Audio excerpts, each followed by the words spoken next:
fuiste tú a Madrid? Yo creo que hace 11 o 12 años, pero había estado antes en Uruguay, había estado por ahí, en León, había vivido en Béjar, yo había hecho radio en Béjar en invierno, que eso era una cosa terrible. Hacía 2 magazines diarios, 2 informativos, era una cosa terrible. Era un esclavo y lo dejé, dije, venga, me voy de aquí directamente. ¿Y qué tal buscar vivienda por Madrid? Bien, porque mira, soy amigo del casero, se fue a vivir a Emiratos y no me sube la renta, o sea que tampoco me puedo quejar, pero bueno. Bueno, Claro, mi intención es comprarme algo, lo que pasa es que siendo periodista es un poco pobre, entonces hay que ahorrar bastante. oye, pero José, ponme la 1. ¿Te has planteado hacer huelga de alquileres o no? Sí, claro, sí. No, ya me he encadenado 2 días ahí en el portal de mi casa, lo que no me han entendido, pero bueno. Oye, ¿qué has reconocido? Tú que tanto conocimiento tienes sobre la historia político-periodística reciente en España, ¿qué te recuerda esto de las movilizaciones? Esto, vamos, o sea, no es que me recuerde, es que es la misma estrategia exactamente que en el 15M, lo del movimiento de los indignados, que te acordarás perfectamente. Hay un momento en el que la izquierda, el PSOE flojea o el PSOE necesita un rescate, un salvavidas, una maniobra de salvamento, y de repente empieza a sacar a personajes de la nada. Eso son genios, lo hacen muy bien. Ellos van a decir que no son ellos, pero evidentemente ese laboratorio funciona a pleno pulmón. Mira, hay una cosa que siempre digo. Hubo un episodio muy interesante que la gente no tuvo en cuenta. Cuando empezó la izquierda a dar la turra, y en este caso estaban encabezadas por Carmen Calvo, con la adopción del lenguaje inclusivo para la Constitución, ellos enviaron una consulta a la RAE, a la Real Academia de la Lengua. Y de ahí surgieron diferentes movimientos de mujeres que estaban a favor y en contra. Todas las posturas siempre son respetables, eso sobra decirlo. Y hubo un momento que en uno de los escritos que yo creo que se publicó en El País, dijeron, tienen una máquina de ideas constante, que funciona 24 horas al día, todos los días del año. Hay gente que se dedica a eso, a tener ideas. Vamos a ver por dónde puede evolucionar este movimiento. Y a partir de ahí crean personajes, crean movimientos, crean reivindicaciones, crean necesidades. Y claro, hay un punto en el que ahora hace falta rescatar a Sumar. Es decir, lo del PSOE no es que crezca el PSOE en las encuestas. La clave es qué pasa con Sumar, qué pasa con Podemos, que son los que ellos necesitan para volver a gobernar. Y casualmente, en ese momento, ellos se han apropiado o han rescatado, o lo han hecho muy bien, se han puesto a la cabeza de las manifestaciones por alquileres dignos y por el acceso a la vivienda. Y ya se han sacado a sus personajes de la manga, que son personajes que ellos mismos inflan, por supuesto, de todas las maneras que te puedes imaginar. Claro, es muy curioso porque este pasado sábado ha habido ya la primera mani por los alquileres dignos en Madrid, ¿no? Y fue muy llamativo cómo los mensajes escogidos por la organización, que es el Sindicato de Inquilinas, que es una institución que viene, una asociación, pantalla, es un proxy de comunicación de Libro, porque en los eslóganes, ponme la 2, ya crean al portavoz alternativo de Valeria Racu, ¿no? Y ya empieza a generar los eslóganes, las narrativas habituales. Y es llamativo porque es huelga de alquileres indefinidos, tope de precios. Insumisión. Sí, pero hay un elemento que no sale, que es construcción de vivienda pública. Claro.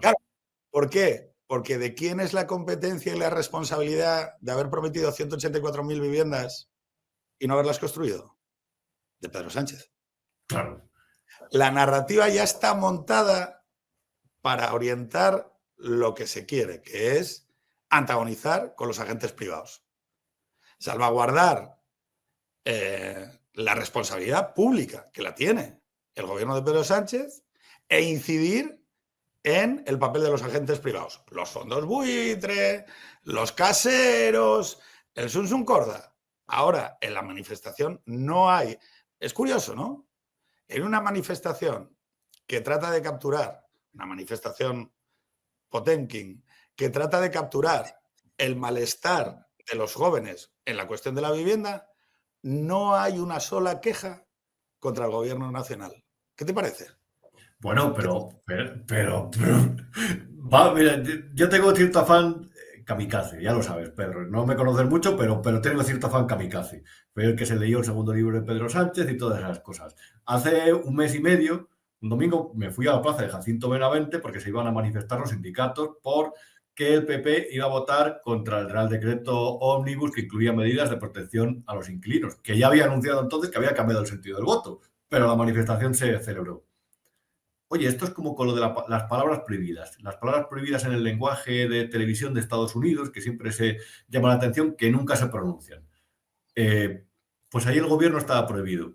Empezaron a despotricar contra el gobierno de Madrid por el problema de la vivienda, porque ellos se sacaron de la chistera una cuestión, era que es bastante lógica en una comunidad grande, vamos a ver, cuando la actividad económica crece en un lugar, ese lugar siempre va a tender a fomentar focos de desigualdad.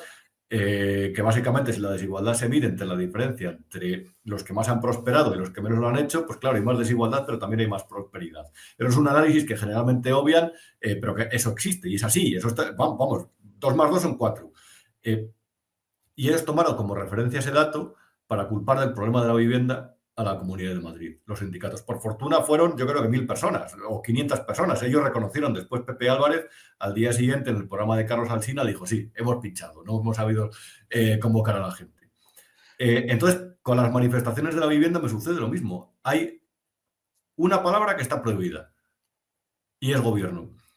Por alguna casualidad... por alguna casualidad. Claro, pero por alguna casualidad se habla de otros gobiernos, se habla de los fondos, pero no se habla del gobierno. Y como te decía, como tengo el espíritu kamikaze, o por lo menos de curioso o tocanarices, me fui a hablar hace un par de semanas con un fondo buitre, con un fondo que tiene promociones de vivienda. No puedo decir el nombre, pero está en la capital madrileña y está alejado del foco de Castellana, Orense, Recoletos. Es decir, es un fondo humilde, un fondo que se gana la vida pues, con promociones y de que de ahí depende, no maneja una gran cartera de activos. Y me hablaban de 2 cosas que me parecían muy interesantes. Decían, tienen una caradura inmensa. Primero, porque la política de suelo impide, con una regulación excesiva, que es verdad que es autonómica, es municipal, pero que ya se sabe que las grandes decisiones generalmente llegan por el Congreso y el Senado. Cualquier cosa se puede modificar. Por planes de ordenación urbana, cuya modificación lleva años en algunos casos. El suelo público para las viviendas de protección oficial es carísimo. Por lo tanto, al constructor y al promotor no le renta construir. Dice, y cosas que se potencian. Dice, ellos no entienden, por supuesto, como personalmente también poco entiendo, la legislación que protege cosas como la ocupación. Es decir, a ti te roban una bici, puedes ir a denunciar y si la recuperan te la regalan, pero si alguien entra a un piso y le enseña a la policía cuando llegue la factura de Telepizza, ya se queda.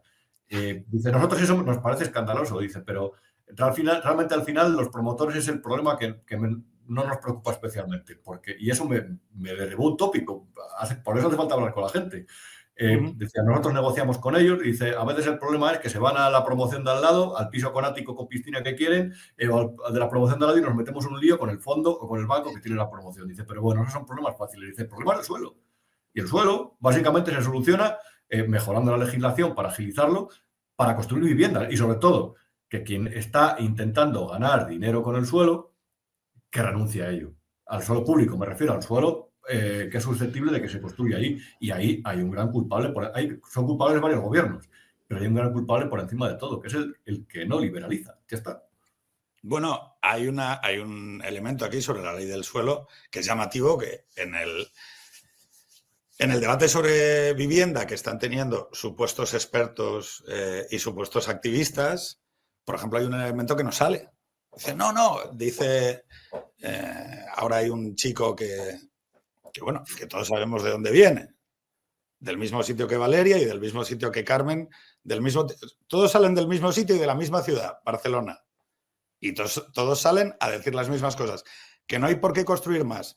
Oye, perdona un segundo. El año pasado, en mayo, el presidente Sánchez retiró un proyecto legislativo, una iniciativa legislativa para reformar la ley del suelo, que presentó antes de haberlo aprobado con las entidades financieras y con las constructoras.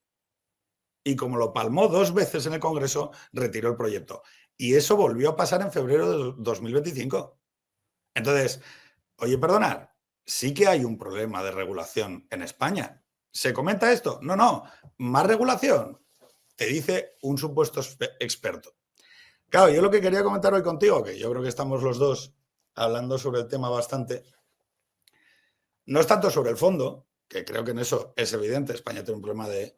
Hay un déficit de construcción de viviendas desde el año 2008. Pero clarísimo. Pero Pedro, es que hay este señor, el que cuenta Palomera, es que dice una cosa que es mentira. Y es que, de verdad, me mosquea porque es mentira. Niega que en la vivienda rija algo que es científico, dentro de la ciencia económica, que es la oferta y la demanda. Y dice, no, es que la ley de 2008, los precios... No, mira, en la crisis de 2008 lo que pasó en la burbuja inmobiliaria es que había una burbuja de crédito. Y esa burbuja de crédito era, entre otras cosas, estaba causada porque las cajas de ahorro entonces no se gestionaban por criterios del ánimo de lucro, que es lo maravilloso del mercado, sino que se gestionaban por criterios políticos. Y eso lo que hizo fue inflar una burbuja, pero la burbuja fue de crédito, no de construcción de vivienda. Es que miente en el punto de partida para justificar que el gobierno no construya viviendas. Y eso es la batalla del relato. Eso es lo que ha llamado Sixten Contreras, pero en otra manifestación, pero por cierto, procedente de la ciudad desde la que llega siempre una buena parte de los elementos del Sixten Contreras, que manda narices. Claro, yo fíjate que hay una cosa aquí que me gustaría señalar y es, oye, una pregunta, ¿quién paga esta fiesta? A estos activistas son genuinos activistas que sufren por sus condiciones materiales de vida y están aquí comentándonos que es que ellos van a comenzar una huelga de alquileres. No, ni Valeria, ni Jaime, ni Carmen son otra cosa que pijos universitarios, académicos junior, que llevan mamando sueldos públicos desde hace muchos años. ¿Qué sucede? Jota, ponme la 3. Esto hay que decirlo. Esto es la Corte Europea de Auditores. Claro, algunos llevamos advirtiendo de esto algún tiempo. Ahora ya ha llegado a la Corte Europea de Auditores. Oye, perdonad un segundo. El sistema de financiación de la Unión Europea, de ONGs, institutos y demás chiringuitos académicos, con la rola de los proyectos de investigación. Claro, es que ahora lo que antes eran, la gente no se acordará, pero antes se daban subvenciones nominativas, que se llamaban. Se siguen dando, a los sindicatos, a la ONCE, a un montón de asociaciones, se siguen dando ese tipo de subvenciones. Pero ahora los chiringuitos, donde andan metidos todos estos activistas, ya no reciben subvenciones nominativas. ¿Sabes lo que reciben, Rubén? Proyectos de investigación. Vamos a meternos, si te parece, porque si te lo había mandado antes precisamente para tenerlo aquí. El Instituto de Recerca Urbana de Barcelona, que es al que pertenece Palomera, se financia de la siguiente forma. Jota, espera, con la 4, ¿qué? Este instituto. Ahí está, que ahí están todos, es decir, están todos en fila. ¿Quiénes somos? Ahí están todos. Es muy curioso ver la evolución desde el año 2019, creo que es cuando se forma, cuando el porcentaje de subvenciones que recibían era muy escaso. Creo que era solamente el 2,9% de los fondos. Ahora es el 31,9% de los fondos que reciben es de subvenciones de institutos públicos, en concreto de la Generalitat de Cataluña. Es decir, entonces de RC y ahora de la Generalitat de Guilla.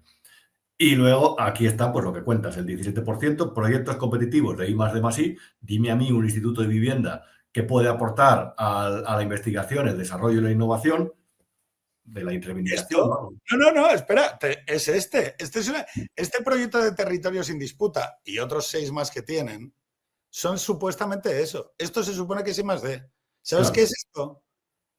Grupos de investigación, de activismo, diciendo cómo se pueden reequilibrar las balanzas de poder y desigualdad.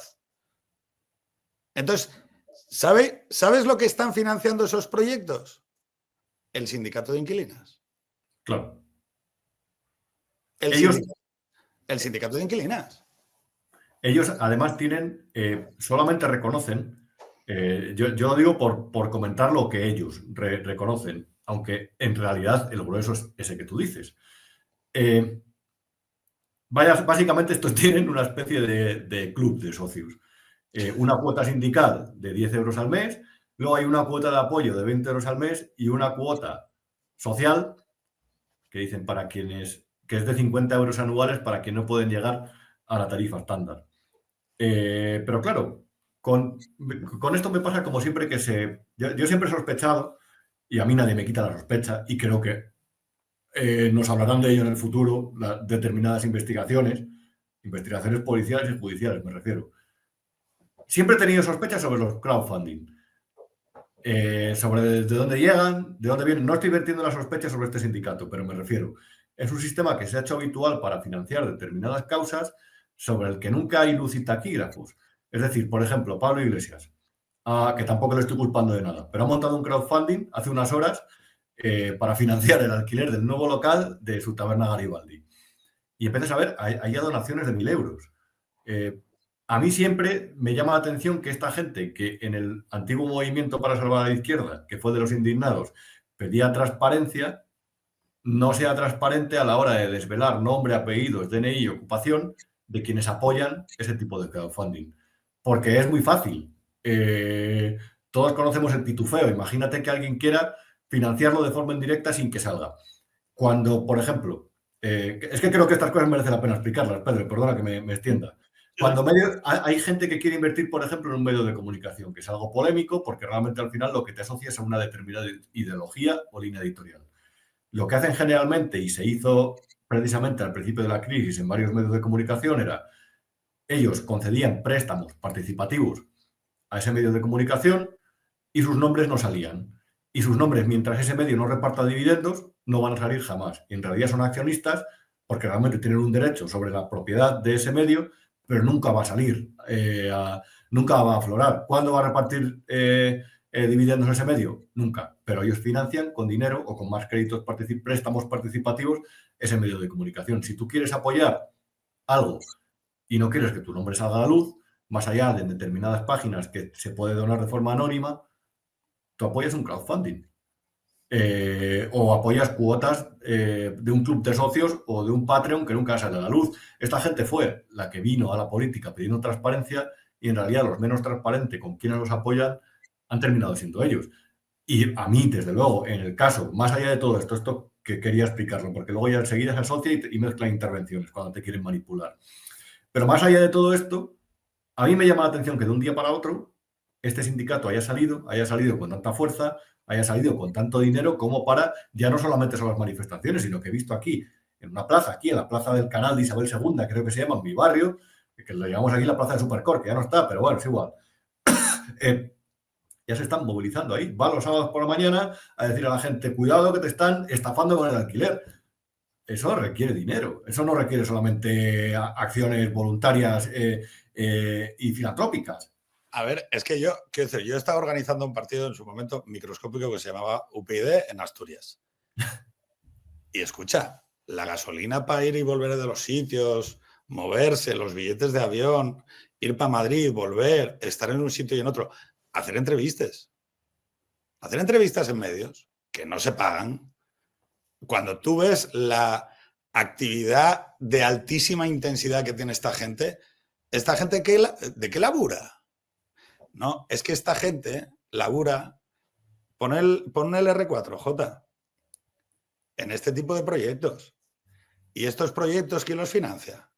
Si tú vas ahí a cliente, J, y por lo que se acaba lo de la Corte de Auditores de Europa, estos proyectos, J, pon el R5, se financian con cargo a los fondos europeos. Y por eso esto es una industria.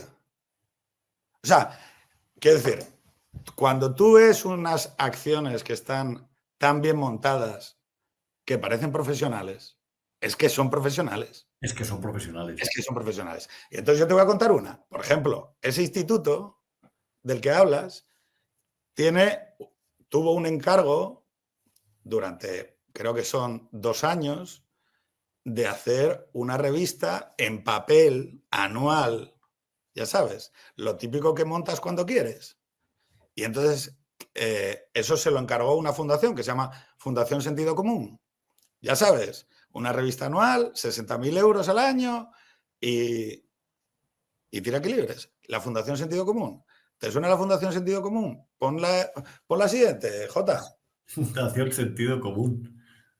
Ah, bueno, claro. Mira, se parecía entonces físicamente incluso a Valeria Raku. Es que esto es de ahora, ¿eh? Ah, Esto es de ahora. pues son clones ahora mismo, es tremendo. Es que esta foto es de hace un mes, Rubén. Es que tenemos intervenido el espacio público de opinión por operaciones de laboratorio del back office de los partidos convencionales. Que es una tomadura de pelo todo. Mira, vamos a ponerle un poco de contexto filosófico a todo esto. Los trotskistas en su día se dieron cuenta de algo que ha funcionado de forma maravillosa siempre, y funciona. De hecho, funciona hasta las redacciones de los periódicos, que era el entrismo. El entrismo es una técnica fantástica. Tú no tienes que gobernar instituciones por la fuerza. Eso es una cosa del pasado, de las rebeliones anarquistas en las fábricas. Lo de los medios de producción tienen que ser para los que trabajan. No hay. Expropiar es una cosa pues, que requiere a veces violencia y eso pues, no merece la pena, la verdad. Entonces ellos empezaron a meter poco a poco a su gente en organizaciones o a sindicarla cuando estaba dentro de las organizaciones. Y a partir de ahí tomaron el control de lo que son los centros de producción sin necesidad, pues yo que sé, de ese tipo de cosas como pegar un tiro al patrón. Bueno, pues esas cosas que se hacían en el siglo XIX. Ese sistema ha funcionado y funciona de forma fantástica. Hoy vas a cualquier centro de trabajo de la administración y siempre hay un sindicato que gobierna sobre todo. Es así, o sea, realmente donde más lo evitan es en la empresa familiar, las que no son cotizadas. Y ahí realmente ellos montan sus propios sindicatos horizontales o sindicatos amarillos, o como los sindicatos blancos los llaman. Pero hay una vuelta de tuerca a todo eso y es muy importante que esto la gente lo sepa. Y pongo el ejemplo de Cataluña. Ha sido un laboratorio fantástico para estas cosas. De repente, en el año 2009, creo que fue, el gobierno, 2009-2010, el gobierno de Artur Mas se inventa una cosa. Y es una serie de ayudas para la edición de prensa impresa en catalán, que se unen a las ayudas, a las campañas de publicidad institucional. Entonces la gente, como la gente es muy corta de miras, o somos muy cortos de miras, la gente dijo, ostras, están intentando promover el catalán frente al español en Cataluña. No, perdona, no os equivoquéis, sí, vale, correcto, eso lo hacen, pero eso no les hace falta a los medios para hacerlo, lo hacen a gran escala. Cuando, por ejemplo, necesitas presentar un documento de la administración en catalán para que te lo reciban, ahí ya se fomenta, eso ya es automático. Pero esto es otra cosa. Esto servía para tener a sueldo a gente al frente de medios de comunicación. Al propio Torra le habían puesto en una asociación que él era el presidente a sueldo mientras estaba fuera de la política. Había una revista de unas monjitas de Tarragona a la que también le ponían pasta por editar en catalán. Una revista de rock. ¿Qué sucedió? Llega el 2 de octubre del año 2017. Todos los que pagaron salieron con editoriales en contra de las cargas policiales del referéndum. Entonces aquí sucede lo mismo en el mundo activista. La gente se sorprendía, por ejemplo, en Chamberí la semana pasada, y esto que te digo es verdad, es decir, está en su página. Hubo un taller sobre cómo, puedo decirlo, ¿no? Hay algún tipo sobre cómo masturbar a un hombre. Se organizó el taller. Ese taller, pero Pedro, ese taller estaba financiado con fondos europeos. Pero que da igual, que el tema no es el taller, el tema es tener a elementos en el mundo asociativo, en la industria de las causas justas, para que en un momento dado, de repente, si antes de unas elecciones quieres lanzar un mensaje, todos estos lancen el mismo mensaje. 24/7. Eso es la clave de todo esto. Claro, esta consolidación de las narrativas en el espacio público, además me hace mucha gracia porque has dicho los trotskistas. Tú sabes quién es el mayor trotskista de España, Jaume Roures. Correcto. De hecho, él me dijo una frase en una entrevista que yo le pregunté, digo, bueno, aquí hay ciertos digo, a usted le asocian con ser un magnate. Y dice, bueno, pero es que ser trotskista no es no es óbice para no ser multimillonario, millonario. Y ya dices, ya vale, correcto. Tú lo que eres es un fenómeno, sobre todo. No, y luego, a ver, lo que hace muy bien Roures es hacer que los que paguemos la fiesta seamos los demás. Es decir, este tipo de fondos europeos o el presupuesto que ahora se destina a la gran operación de hacer crecer 3CAT como gran factoría audiovisual que venda a nivel internacional, va también auspiciada por esa visión de Roures de utilizar el presupuesto público para potenciar sus herramientas culturales. Y bueno, yo creo que es bastante transparente al hacerlo. Ahora, ¿qué pasa? ¿Dónde creo que entra en juego lo que decíamos antes de la Corte de Auditores de Europa, ¿no? Bueno, que es que lo que hemos convalidado durante los últimos 5 años es un sistema de lobby gubernamental. O sea, lo extraño de esto es que muchas instituciones de poder dedican ingentes cantidades de fondos europeos y de fondos de rescate a contratar institutos y expertos supuestamente independientes para que participen en el espacio público consolidando las narrativas que le vienen bien al poder. Y lo siento mucho, pero eso es un fraude. Es un fraude a cómo debe funcionar en un mundo que no esté vuelto del derecho, que no esté vuelto con los pies por encima, que no esté totalmente al revés. ¿Cómo debe funcionar el lobby? Oiga, el lobby va de los agentes privados hacia el poder, no del poder hacia los agentes privados, porque es que entonces estamos haciendo una cosa muy extraña. Oiga, el ministro, el consejero, el director general de Cultura ya tienen capacidad para intervenir en el espacio público como portavoces de sus propuestas. Si esos fondos se están destinando para construir y apoyar esas narrativas, bueno, está. O sea, esto es muy fuerte. Es que ya está. El gobierno catalán consulta las medidas con el sindicato que ellos financian. Oiga, ¿qué va a decir el sindicato que ellos financian? Que cojonudo, que de puta madre, que el gobierno campeón, que campeonando. Y no solo eso, sino que van a mandar a sus portavoces a intervenir en el espacio público y a decir qué van a decir. Te lo digo yo, que en Cataluña se hace bien y en Madrid se hace mal. De hecho, yo lo han dicho ayer. ¿Qué van a decir? Es que lo dijeron ayer. Es que lo dijeron ayer. Vamos a aplicar a Madrid lo que ha funcionado en Cataluña. O vamos a intentar aplicarlo. Esto al final es una representación aseadita porque Palomera es un tipo que da la talla de tipo sabido, de docto, de especialista. Es una representación aseadita de las técnicas peronistas, que básicamente lo que hace cuando tú generas ese ecosistema y lo inflas, sabe que cuando está en el poder, cuando tú estás en el poder, va a sobrevivir gracias a ti, a los fondos públicos, a los fondos NextGen. Claro, perdona que te diga, pero si tienes los fondos europeos eran para la digitalización. No hay un ejercicio más evidente de digitalización de lo que iba el otro día al taller. Lo que pasa que en otra concepción del término. Pero bueno, pero cuando tú estás en la oposición, sabes que esa gente te va a defender o le va a obligar al que gobierna también a financiarte. Porque esa gente vive de eso, vive de ese activismo y vive sobre todo de la actividad pública, de los fondos públicos.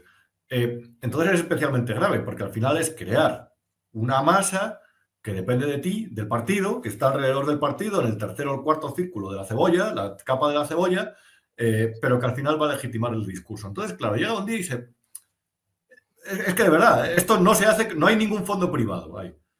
Llega un día y va al programa de Xavier Fortes, Palomera.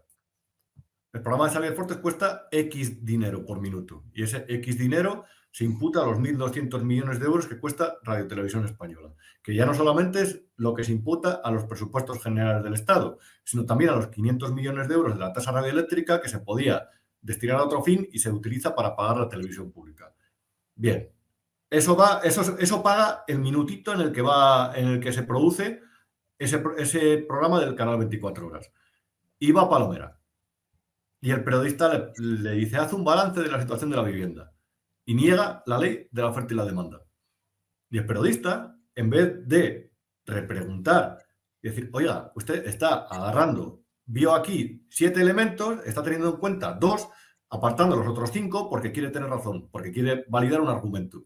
Y el periodista, en vez de repreguntar, como en ese momento conviene, porque no conviene, por ejemplo, hablar de la ley de suelo, no conviene hablar de algo como, vamos a ver, es que es de cajón, crecimiento demográfico.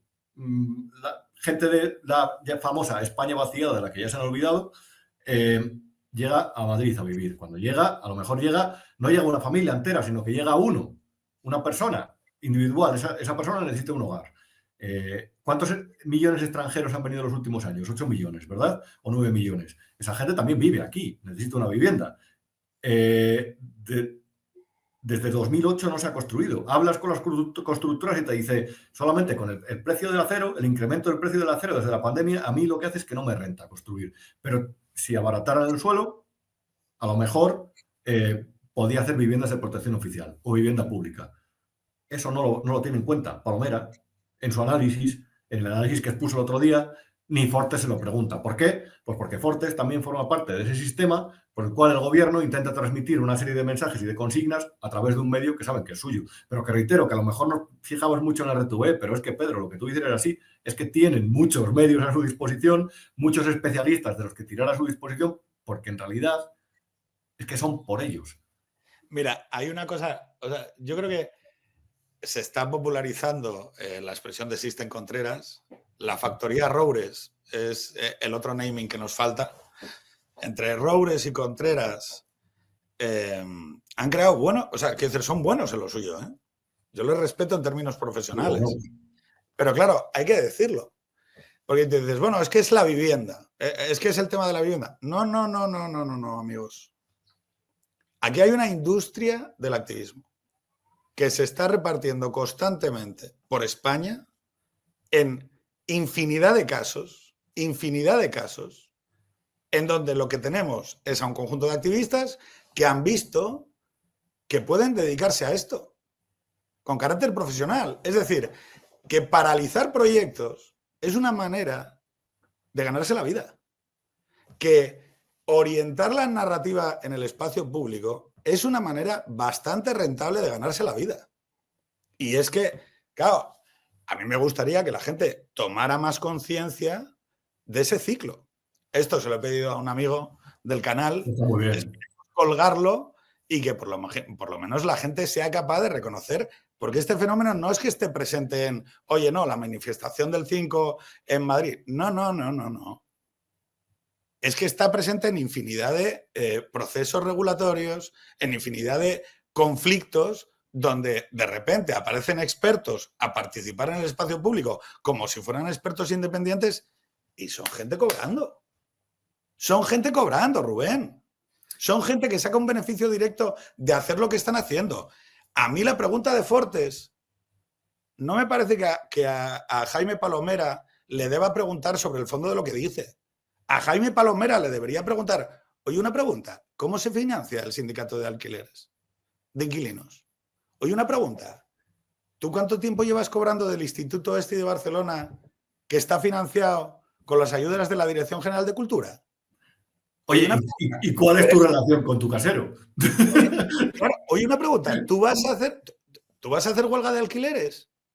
Porque es que estamos en un espacio previo de toma de conciencia que es, oye, perdonad, es que es muy difícil pensar cuando todos los estímulos que te rodean están intermediados por intereses y sobre todo no acuden dando la cara al espacio público. Oye, Jaime, dime, mira, soy votante de Colau desde chiquitito. Dímelo y déjame construirme un criterio personal propio sobre la realidad. Carmen, la portavoz del Sindicato de Inquilinas de Barcelona, oye, dime que tu padre es amigo personal de Roures y ganó un Goya con la película de Salvador Antic. Dímelo. No vaya a ser que seáis los mismos que montaron el 15M de Podemos, los mismos, la misma gente, ahora tratando de hacer Colau 4.0. Oye, bueno, Valeria, ¿tú estás cobrando? en el 15M estaba Pablo Agustín Duy, que precisamente su familia había vivido de la política también. A ver, yo creo que a la gente hay que darle algunas claves. Y más bien generales, porque la gente se enfrenta a todo esto y en realidad el tío normal o la señora normal lo que están pendientes, pues eso, es de atender a su madre cuando sea mayor, de ir a recoger a los hijos al colegio y a lo mejor entre medias, mientras desayunan, se pone un programa de la tele y me da igual cuál. Pero yo creo que hay que ir un poco más allá en esto. Es decir, aquí, por ejemplo, se hizo un reglamento europeo de medios de comunicación. Y ese reglamento estaba hecho porque cada vez, precisamente por estas cosas y por las injerencias de otros países, la gente recibía información más tóxica. Y para que los medios salieran reforzados o los buenos canales salieran reforzados, dentro de un momento en el que había quien estaba intentando influir en el debate. Y a veces lo hacen de forma legítima, es decir, aquí realmente no es ilegal defender a Irán. El problema es que no me lo digas, que estás defendiendo a Irán y estés aquí cobrando, bombardeando sobre la crisis de valores de Occidente o contra Israel, pero no me digas que estás trincando Irán. A mí dímelo y luego ya yo me hago mis ideas. Y que yo no tengo ningún problema, ¿eh? Que yo no tengo ningún problema tener clientes, pero claro, que me lo digan. Exacto. Entonces, llega un punto, aquí se va a... un reglamento europeo no necesita transponerse, ni necesita una iniciativa legal. Necesita ya está, ejecutarse. El gobierno se ha inventado un anteproyecto de ley porque también quiere meter sus ingredientes, su elemento, su picante, que va a ser para regular sobre los medios. Pero el mensaje que ha lanzado es, hay que luchar aprovechando el contexto europeo, hay que luchar contra la fachosfera, contra los medios fachas que son los que mienten. Y mientras tanto se ha saltado el contexto. Le ha ofrecido al ciudadano una visión muy, muy reducida de los problemas que hay sobre la información que recibe. La información que recibe, yo, de hecho, siempre que hablo a alguien, le pido cierto afán crítico a la hora de enfrentarse a cualquier mensaje. Desde en un canal de YouTube que le ofrecen la salvación y el más allá, hasta en otro en el que le dicen que hay una crisis con la inmigración ilegal. Fórmate tu propio criterio, me parece bien. Puedes opinar lo que te dé la real gana, pero fórmate tu propio criterio y sobre todo pregúntate de dónde viene y de quién cobra quien te habla. Sea de un medio de comunicación, que eso se hace ya bastante bien, todo el mundo ya sabe, los accionistas de los medios, y en otras cosas hay que reconocérselo, por mérito de Podemos, que fueron los que empezaron a dar la turra con los medios. De errores no hablaban, por cierto.